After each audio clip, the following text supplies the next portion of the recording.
मजदूरी करने बिस्कुट बेच के अपना वक्त पास कर लेना, रुपया 400-500 कमा ली है।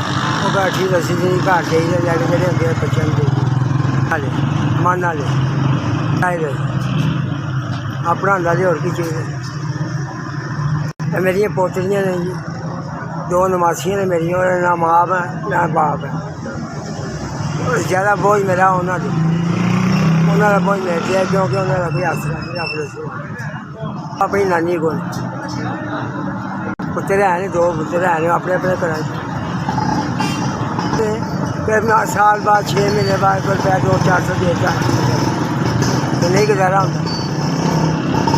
अब जरा कोई 2-4 हज़ार रुपया आता 10 दिन 15 दिन वो मैं जाना तो जाके देना घर, दिहाड़ी घर रहना फिर ना आ जाए।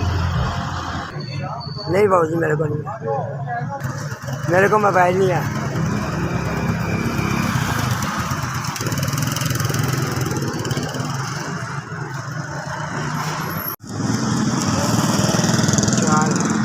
चार हज़ार तंदुरुस्ती देवे जिन्हें मेरी ये मदद की है। 4000 रुपया दिता है कि बच्चे रोजी कमाया करो।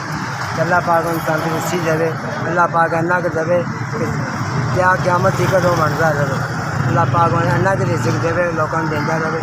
अल्लाह पाक उससे खुशियाँ लिया। जिस गरीब ने जिस लोगों ने मेरे गरीब का भला किया, अल्लाह पाक उन्हें तंदुरुस्ती देवे और सेहत देवे। SBS तुसीं मैनू गरीब आदमी 4000 रुपया पहुँचाया, तुहाडी मेहरबानी। अल्लाह पाक तुहानूं बहुत ज़्यादा देवे और खुशी।